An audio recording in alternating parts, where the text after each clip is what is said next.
Brought to you by V-Guard, co-powered by Sensodyne O Vimal বলো কথা Keshari.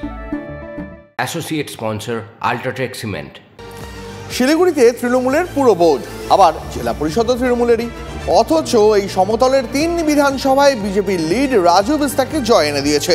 Mayor থেকে mayor পরিষদ সব ওয়ার্ডেই ধরাশায়ী ঘাসফুল জানিয়ে এখন তৃণমূলের অন্দরেই কাদা ছোড়াছুড়ি শুরু হয়ে গেছে। বিধানসভার মতো লোকসভা ভোটেও রাজ্যে জোড়া ফুলের ঝড় বইলেও দার্জিলিং আসরে মুখ থুবড়ে পড়েছে তৃণমূল। কেন, কিভাবে? কাটাছেড়া করতে গিয়ে সামনে এসেছে চমকে দেওয়ার মতো তথ্য। পাহাড়ের 3 বিধানসভায় বিজেপি শক্তি বেশি, সেখানে বিজেপি লিড নিয়েছিল 93,000, কিন্তু পাল্টা হিসেবে 91,000 লিড চোপড়া থেকে এনে লড়াইতে ছিলেন তৃণমূলের গোপাল লামা। কিন্তু গণনা পর্ব যখন শিলিগুড়ি, মাটিকাড়া এবং ফাঁসি দেওয়া বিধানসভায় এগোলো, তখন কার্যত কোমর ভেঙে গেল তৃণমূল প্রার্থীর। ফাঁসি দেওয়া থেকে বিজেপির 35,000 লিড, মাটিকাড়া নকশালবাড়ি থেকে 84,000 লিড, আর শিলিগুড়ি শহর থেকে 67,000 লিড কার্যত তৃণমূল প্রার্থীকে ক্লিন বোল্ড করে দেয়। হিসাব বলছে শিলিগুড়ি শহরে একটি বাদে সমস্ত মেয়র পরিষদদের ওয়ার্ডেই লিড পেয়েছে বিজেপি। মেয়র গৌতম দেব যে পাড়ায় থাকেন সেই 17 নম্বর ওয়ার্ডে প্রায় 400 ভোটের লিড বিজেপির। ডেপুটি মেয়র রঞ্জন সরকারের ওয়ার্ডে বিজেপির লিড 1000 ছাড়িয়েছে।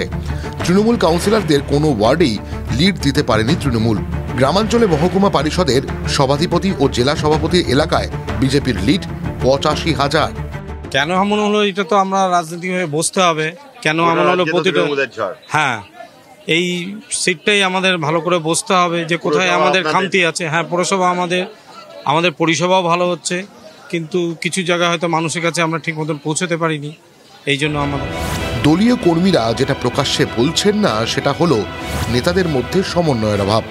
তাদের দাবি, গোটা নির্বাচন পর্ব চলাকালে দলের তরফে প্রচারের সমন্বয় না থাকা, নেতাদের মধ্যে সমন্বয় না থাকা, একাধিক গোষ্ঠী কার্যত নেতৃত্বের ব্যর্থতায় তুলে ধরেছে এই ভোটের ফলাফল।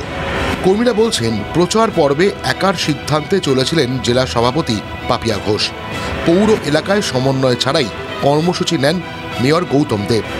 টিম হিসাবে তৃণমূল না নামায় সবই বিফলে গিয়েছে।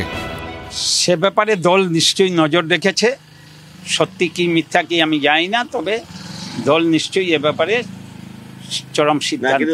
তবে একটা জিনিস, যার যার দায়িত্ব যদি ভাগ করে দেওয়া যায়, কেন প্রত্যেকের আলাদা আলাদা শিডিউল করে দিতে হবে, দায়িত্ব ভাগ করে দিতে হবে। আমি অবশ্য বলেছিলাম, আমার সভাপতিকে আমি বলেছিলাম প্রত্যেকটা অ্যাসেম্বলিতে একজন কেন্দ্রীয় নেতাকে দায়িত্ব দিয়ে রাখা হোক, সেটা হয়নি কোনো অবস্থাতে। ফল নিয়ে শিলিগুড়ির মেয়রের কি বক্তব্য? সেটা আমরা পর্যালোচনা নিশ্চয়ই করব, ভুল ত্রুটি সংশোধন করে এগোতে হবে। প্রচুর চেষ্টা হয়েছে, বুথ চেষ্টা হয়েছে, আমরা চেষ্টা করতে পারি, মানুষকে অ্যাপ্রোচ করতে পারি, কোনো ঘাটতি থাকলে সেটা পূরণের জন্য আরও চেষ্টা করতে হবে। জলপাইগুড়ি লোকসভার অধীনে শিলিগুড়ির ডাবগ্রাম ফুলবাড়ি বিধানসভায় প্রচারের দায়িত্ব ছিল এই তৃণমূল নেতাদের ওপরেই। সেখানেও হতাশার ছবি। এই বিধানসভায় বিজেপি প্রায় 60,000 ভোটের লিড জলপাইগুড়ির বিজেপি প্রার্থীকেও জিতিয়ে দেয়। গোষ্ঠী কন্দলে ক্ষত সারিয়ে তৃণমূল নেতৃত্ব আগামী দিনে কতটা সমন্বয় গড়ে তুলতে পারে, তার উপরই নির্ভর করছে পাহাড়ের কোণে জোড়া ফুলের ভবিষ্যৎ। ক্যামেরায় দীপায়নের সঙ্গে Prosenjit, TV9 Bangla, Siliguri. Brought to you by V-Guard, co-powered by Sensodyne O Vimal বলো কথা কেশরী। Associate sponsor UltraTech cement.